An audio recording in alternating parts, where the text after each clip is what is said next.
केंद्रीय दल ने देवास जिले की खातेगांव तहसील के नेमावर व अन्य ग्रामों के बाढ़ प्रभावित क्षेत्रों का किया अवलोकन।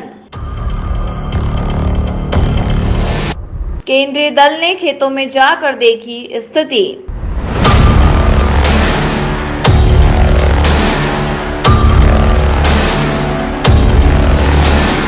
₹515 प्रभावित परिवारों को 33,65,200 रुपए का भुगतान।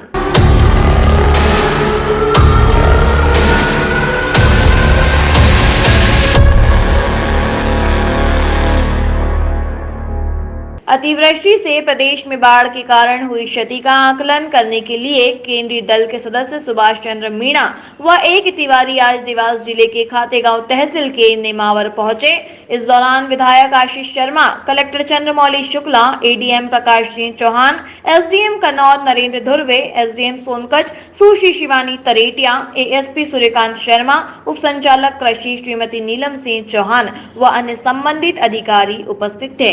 निरीक्षण के दौरान केंद्रीय दल के सदस्यगण ग्राम नीमनपुर भी पहुंचे। वहां उन्होंने कृषक महेश धनगर के खेत में बाढ़ के पानी से प्रभावित फसल की नुकसानी को देखा। कृषक महेश ने बताया कि उसके पास 4 एकड़ जमीन है जिसमें उसने सोयाबीन की फसल बोई थी। अतिवृष्टि के कारण उसकी पूरी फसल नष्ट हो गई। इसी प्रकार कृषक गोपाल के खेत पर बने मकान की स्थिति, खेत में बोई सोयाबीन की फसल की स्थिति को देखा तथा कृषक से विस्तार से चर्चा की। कृषक ने बताया कि उसके पास भी 4 एकड़ जमीन है जिसमें उसने सोयाबीन की फसल बोई थी, जो पूरी फसल अतिवृष्टि के कारण खराब हो गई। निरीक्षण के दौरान केंद्रीय दल के सदस्यों ने कहा कि हम पूरी फसल का फीडबैक लेकर सरकार को प्रेषित करेंगे। केंद्रीय दल ने राजस्व विभाग के अधिकारियों को निर्देश दिए कि वे अपनी रिपोर्ट यथाशीघ्र भेजें। पावर पॉइंट के माध्यम से बताई नर्मदा नदी के जल स्तर की स्थिति। इधर केंद्रीय दल के सदस्यों को पावर पॉइंट के माध्यम से बाढ़ प्रभावित क्षेत्रों की जानकारी दी गई। नर्मदा नदी की सहायक नदियों में अचानक जल स्तर बढ़ने से फसलें व मकान भी क्षतिग्रस्त हुए हैं तथा कुछ मकान तो पूरी तरह से क्षतिग्रस्त हो चुके हैं। उन्होंने बताया कि जिला प्रशासन एवं जनप्रतिनिधियों के सहयोग से रेस्क्यू करके लोगों को सुरक्षित स्थानों पर पहुंचाया गया। यह कार्य 3-4 दिन से लगातार चलता रहा। नर्मदा जल के प्रवाह से सभी जगह जलमग्न हो गई थी। लोगों को सुरक्षित स्थानों पर पहुंचाया गया। उन्होंने कहा कि नर्मदा जल स्तर के प्रभाव से हंडिया, नेमावर व अन्य ग्रामों के करीब 13,000 लोगों को सुरक्षित स्थानों पर पहुंचाया गया है। उनके रहने एवं भोजन की भी व्यवस्था प्रशासन द्वारा की गई। कलेक्टर शुक्ला ने बताया कि 515 प्रभावित परिवारों को 33,65,200 रुपए का भुगतान कर दिया गया है, जिसमें मकान, दुकान, गृहस्थी सामग्री, कच्चा मकान आदि शामिल है। उन्होंने बताया कि 75 मकान पूरी तरह क्षतिग्रस्त हुए हैं तथा लगभग 2,360 मकान आंशिक रूप से क्षतिग्रस्त हुए, जिसका सर्वे कर भुगतान की कार्यवाही प्रचलित है। पहुंचे, क्या पाया आपने, क्या देखा? नुकसान है, जैसे कि इसी खेत में हम देख रहे हैं कि यहाँ सोयाबीन की फसल पूरी तरह चौपट हो चुकी है।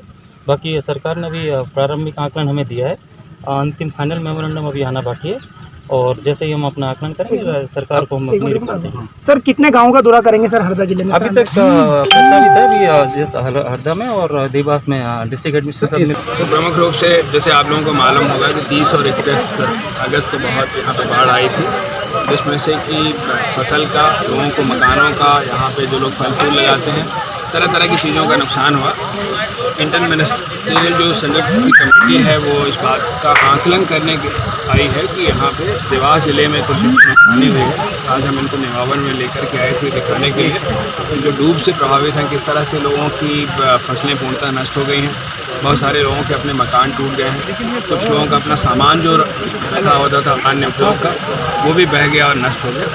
तो इस तरह की पूरी ज़िले की रिपोर्ट बना करके आज हम सर्वे की टीम को देंगे और फिर वो राज्य सरकार में और अपेक्षा है कि जैसा निर्णय होगा। देखिए 61 में आई थी भयंकर बाढ़, 73 में आई उसके बाद और 73 के बाद अब आई है 2020 में। तो ये 73 और 61 की बाढ़ से भी ज़्यादा पानी खतरनाक आया। नर्मदा ने किनारा छोड़ा, वो पूरे क्षेत्र में जलमग्न हो गया। सड़कें देखिए आपने कैसी उखड़ गई, पुल पुलियाँ उखड़ गए, मकान बह गए और फसलों का बहुत क्षति हुई है और घरों में भी क्षति हुई है। लेकिन राज्य सरकार और केंद्र सरकार दोनों सरकारें जनता के और गरीबों के, किसानों के लिए उनको सुरक्षा कवच देने के लिए नियमों के तहत, RBC 6(4) के तहत, और बीमा के हमने सुरक्षा दी, बीमा की तारीख बढ़ाई। हमने बीमा की कभी भी नहीं हुआ आज तक इतिहास में रचा है कि मरी फसल का बीमा कभी नहीं हुआ, लेकिन हमने 31 जुलाई से लेकर 31 अगस्त तक किया। गांव-गांव कैंप लगाए और इसलिए फसल का बीमा कराया हमने बाद में 7 तारीख तक, ताकि किसान को कुछ क्षति की पूर्ति हो सके, क्योंकि किसान जिंदा रहेगा तो देश जिंदा रहेगा। 130 करोड़ लोगों को 2 टाइम भोजन और सब्जी और दूध मिलेगा।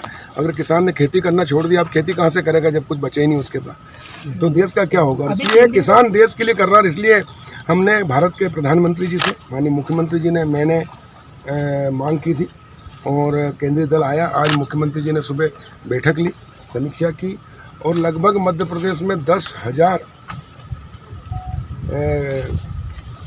करोड़ का नुकसान हुआ है अभी प्रारंभिक आकलन में।